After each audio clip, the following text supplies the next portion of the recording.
Hello అండి, welcome back to my channel. ఎండలన్నీ తగ్గి ఇప్పుడిప్పుడే వర్షాలు పడి వాతావరణం చల్లబడింది కదండి. నాన్ వెజ్ ప్రియులకైతే ఈ చల్లని వాతావరణంలో స్పైసీ చికెన్ తినాలని అనిపిస్తుంది. మరెందుకు ఆలస్యం, ఈ దాబా స్టైల్ చికెన్ గ్రేవీ కర్రీని వండుకుందాం రండి. ఈ గ్రేవీ కర్రీ గారెలతో కానీ, చపాతీతో కానీ, పూరీలతో కానీ, అన్నంతో కానీ చాలా బాగుంటుంది. ఈ చికెన్ గ్రేవీ కర్రీ కోసం మనం స్టవ్ మీద కడాయి పెట్టుకొని ఆయిల్ వేసుకొని ఆయిల్లో సన్నగా తరిగిన ఉల్లిపాయ ముక్కలు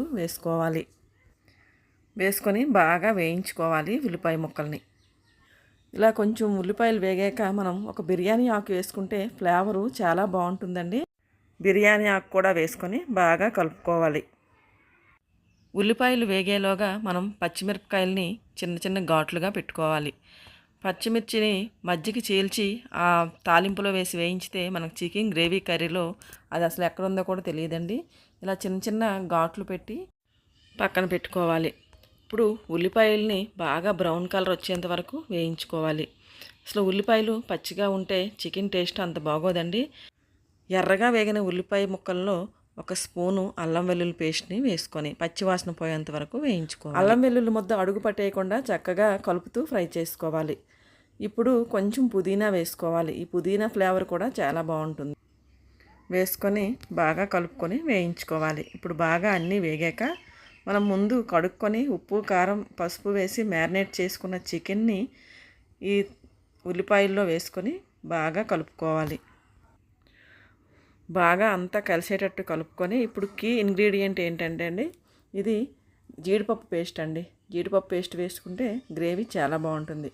దాంట్లో కొంచెం ఎండు కొబ్బరి పొడి, పచ్చి కొబ్బరి కూడా ఉంటే వేసుకోండి. నా దగ్గర ఎండు కొబ్బరి ఉంది కాబట్టి నేను వేసాను. వేసుకొని ఇప్పుడు చికెన్ అంతటికి పట్టేటట్టు బాగా కలుపుకోవాలి. కలుపుకొని మూత పెట్టి మగ్గనివ్వాలి. కొద్దిసేపు మగ్గిన తర్వాత ఇప్పుడు మూత తీసుకొని మళ్ళీ ఒకసారి కలుపుకోవాలి. ఇప్పుడు కొంచెం ఉప్పుని ముందు మనం మ్యారినేట్ చేసినప్పుడు ఉప్పు వేసామంటే అందుకనే చూసుకొని కొంచెం కొంచెం వేసుకోవాలి. ఉప్పు, కారం, పసుపు, తర్వాత ధనియాల పొడి, జీలకర్ర పొడి, గరం మసాలా పొడి వేసుకోవాలి.